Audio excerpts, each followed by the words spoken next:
Hey, what's up everybody? This is Brendan Hauser with EVOQ Bike. So I had a really good Cat4 question come in that was talking about mimicking our cadence for threshold and VO2Max work. But really what this brought up is talking about the opportunity cost that there is to every workout. If we do one thing, we can't train another thing. And at the end of the day, that sounds really simple, but how do we know what to boil down to train for ourselves? So I want to address this guy's question because I think it opens up a way that we can think about our own training. So this athlete simply said, should we train our abilities in high cadence and low cadence, quote, to mimic climbing separately for threshold and VO2 max efforts?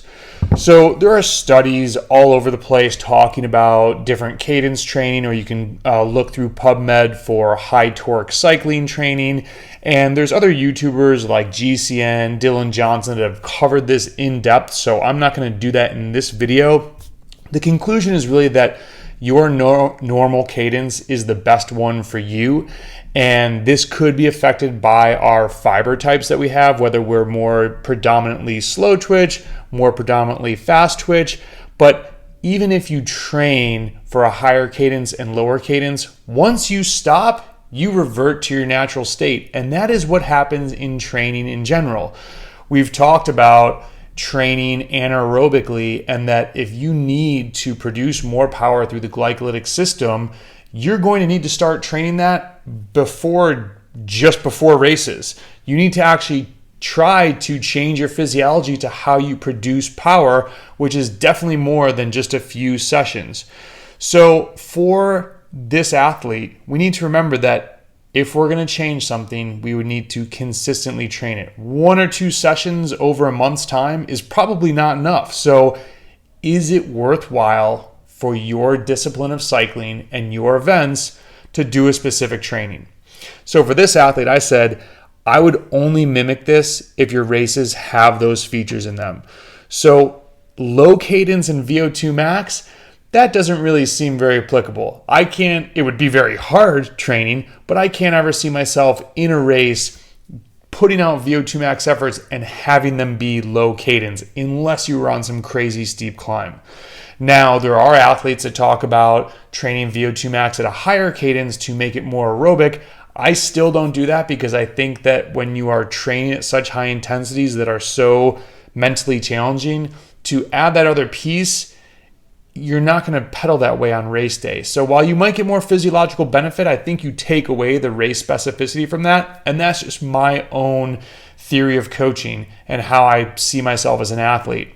Now for climbing or for threshold work, high cadence, again, I don't really see the specific application to this, but low cadence I believe is very good for an athlete because many times we are forced to pedal at a lower cadence because of the gradient of the climb that we are on, especially if you're doing really long grand fondos, 5-hour events. There's most likely a portion where you kind of have to slog it out a little bit. And me personally, I tend to naturally climb at a lower cadence, so I'm going to incorporate that if I have the time in my training. We'll talk about some specific choices that I've made and have shifted over the years in a little bit in the video. So I think one way that you can look at your own training, what are 2 things that you can work on? I don't think you need to choose just one thing, but are there 2 complementary aspects that you could focus on at a time for racing? One example that I'll use for myself is I was trying to get better at clearing lactate, these longer efforts, or I could make a selection, but if things were really spicy for 20 to 30 minutes, especially when I was doing some longer gravel races, that's when I tended to fall apart. That's when at Gravel Worlds I got dropped and was in 5th, and that could be the difference between 5th and the podium. So I was focusing on that to help raise my FTP because I'm getting better at it's the amount of lactate that you create minus the lactate that you clear. So if you can clear more than you were before, you're gonna be able to ride longer at your threshold power.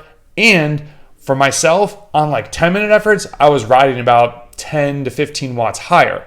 I think a big part of that is with the over-unders, I became much more comfortable at riding above threshold.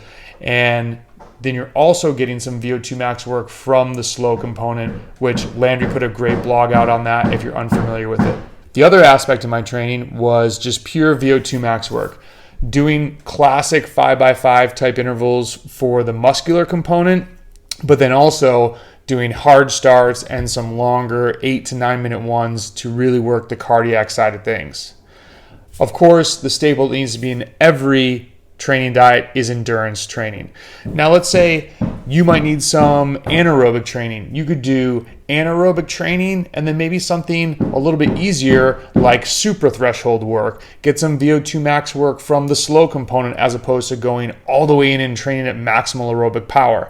But I would say pick two aspects with your endurance bulk and move forward with that. Now, once you pick these two things, we're not able to train the other aspects. So I had done some high torque work with when I was more into constant power intervals for threshold. So I'm doing these threshold intervals. I wasn't too familiar with doing over-unders. No one had really prescribed them to me. I hadn't looked into them enough. I didn't realize the massive benefit of doing them. So while I was doing the constant power threshold intervals, 1 or 2 times a week, I was doing some high torque. So it was easy. I was able to add on to that. Just as lactate clearance work adds on some VO2 max work, I was doing the same thing with my constant power intervals.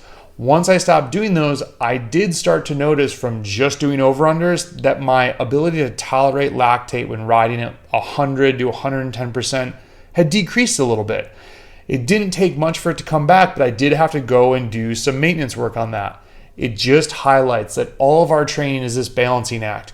I know that athletes, especially newer ones, they want to train VO2 max, raise their FTP, increase anaerobic capacity. They want to do everything, and that's just not possible. So what does the event demand of you? What are your weaknesses? What are your strengths? And you don't always get this right. Sometimes you look at an event and you think you need one thing, and the race unfolds and it's like, damn, I really needed something different. But you learn from that. It's all about progress and not perfection.